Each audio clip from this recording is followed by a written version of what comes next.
Hey guys, welcome back to another episode of Empowerment with Elizabeth. Today I am here with my sweet new friend Olivia, and she is going to talk to us about being a stand-up comedian. So I'm so excited to have her. So Olivia, tell us a little bit about yourself. Oh my God, I'm a comedian. I live in Toronto. I'm dying to know no, you're in Texas? I'm actually in Mississippi, which is even more crazy. I Well, know. random. Are So, you okay, from so I Texas know though? about you because my favorite podcast is Celebrity Memoir Book Club. I don't know if you've heard about them, but it's Claire and Ashley, and they're in Yeah. the comedy scene. And so they were talking about, how big of a deal Just for Laughs is, JFL, as the kids call it, I hear. And so I was like, okay, well, I want a good, comedian who's in the industry, has been doing it. So I like went online, searched up who was on JFL, and you were one of the ones that came up. And I was like, well, let's just reach out and see. So that is like the backwards way that I found out about you. So I'm so excited that you're here. Cool. That's so yeah, it's interesting to know where I exist in the ether and like how people can just find you. Yeah, it's crazy. It's crazy. So I want you to kind of give us a background about, how you got started in comedy. What was your intro? I'm sure you had, a comedian that you were like, oh my gosh, like how fun. I'd love to be like them. So kind of talk to us about who were your inspirations going into comedy and how did you get introduced to it? So it is kind of like a woman's empowerment moment, the way I became a comic and found out about comedy because like I knew about stand up, but I guess it is one of those things where it just didn't occur to me that that's something I could do until I saw like when Amy Schumer started popping off in like 2014, 2015, whatever year that was. And I was like, oh, like I mean, I had seen women who weren't my demo, but I'm like, oh, seeing like a blonde, fun slut just talk about that experience kind of was unheard of at the time. And I was just obsessed with her. Like I was enamored by it all. And yeah, I started like reading about like how do you write stand up, and then I started realizing that like TV writing was a job, and like I had no idea at this point. I think I was 21, and which is like I was halfway through university. I had no idea what I wanted to do. I went to university for something, and then the more that I did it, the more I realized I didn't want to do that. Like which is journalism. And I'm like, oh, and then I realized I'm like, oh, I just want to be on TV. I want to be a news anchor. And they're like, okay, well, you have to be a journalist first. I'm like, okay, I guess. Fine. And I realized I'm like, oh, I can just be on TV for Yeah. not news. That sounds cool.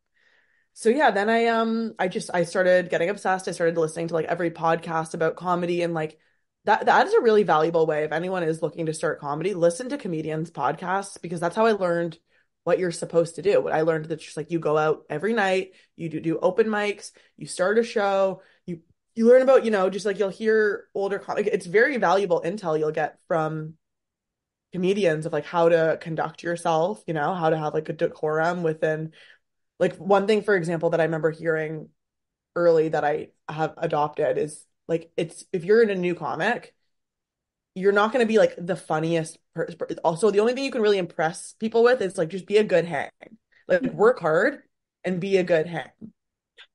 So that's just one thing I'd like to recycle a tidbit I'm re-sharing to the world that really went in an opposite direction of your question, but I think I answered your question. You're so good. And I feel like another part that is kind of like puzzling to people who are wanting to get started in the industry, whether it be in comedy, I'm a dancer. So, I know this I'm from the dance. obsessed that you're a dancer. Yes, yeah. So like, and I'm in the industry too, and so I know that like from the dance end too, getting an agent is a huge part of it. So go talk to us about, how you went about going about getting an agent. How did you find one? Because it is, I mean, once you get an agent, that really does, I feel like, really help you kickstart your career in a bunch of different ways. So how do you go about getting an agent, from the comedy standpoint?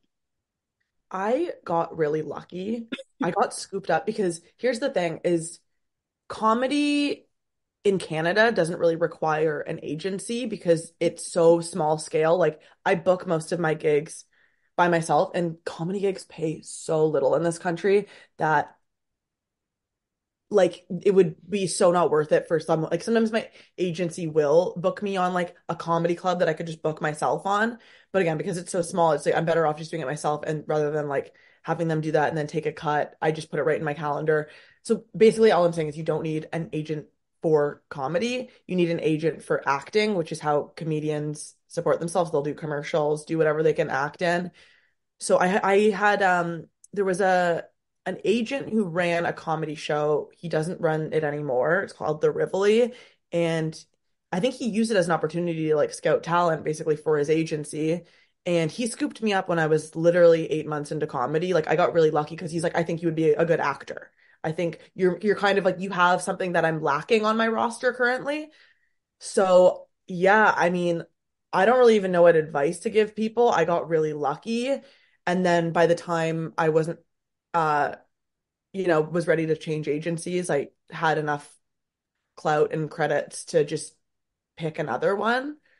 Um, but yeah, I wish I could give good advice. I mean, I guess just be immediately talented and gorgeous and then things will fall in line. I feel like that's like everybody's answer with the agency Really? thing is like I just kind of like fell into it and like lucked out. Like I know like with dancers, like they're like I randomly made a friend at a dance class and they had an agency and were working with a choreographer. And so then they introduced me to that person, like kind of similar idea, you just kind of were right place, right time. And I feel like that's a Yeah. lot of making it in the industry to begin with, for better or worse. So, I mean, yeah, I love that. That's honest, it's true. It's luck Yeah, happening. and I mean, networking is such like a dirty word because it kind of like perverts the idea that you could be having just like honest conversations with people without like an ulterior motive. But I mean, anytime I just like go to comedy bar to hang out, I joke around. I'm like, I'm just here to network. I'm just here to network. Like, because we're all comics, we're all friends. But literally, if I go and I just hang out at comedy bar, even if I'm not booked, there's a good chance I'll get thrown up on a show. And there's a good chance I'll have a few conversations that be like, oh, I need to have you on my show. And then you know? So yeah, I guess it's just like about putting yourself out there also as much as possible is the best advice. Like, I mean, and if you are passionate about something, you'll want to do it as much as possible. You'll be in the spaces, you'll want to communicate with people about it and like talk about your passion with other people who are similarly impassioned. And did you know that I used to be a dancer and I still identify as a dancer? Oh my gosh, wait, what styles? I also was wondering, I'm like, is there some sort of like reverse engineering way? Because I was a competitive like ballet, jazz, acro. I feel like we're the similar, but so I'm obsessed with dance. So it's my entire explore page is dance. So I was like trying to figure out if that's where we got connected. No, that one's just by luck. A dancer or what are you in school? Like what is, how old are you?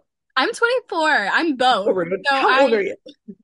I cheer for the UFL, which is like the minor leagues for the NFL. So Amazing. that's how I'm a professional dancer. And then I'm getting my Yes. master's too. So I'm all over the place. But and then I Really, I like do missed that. pageants on the side. And so that's like my introduction to podcasting, which is how I met you. So I want to know this next question is like me selfishly asking you because I also don't understand comedy. So I want you to explain how you go about preparing for like a stand-up show. Like I'm sure there's so much prep. I know you have to like try out jokes. I've heard Ashley and Claire talk about it on the podcast briefly. So like kind of walk us through how you would prep for a new show and lineup, I guess, is what I'm wondering.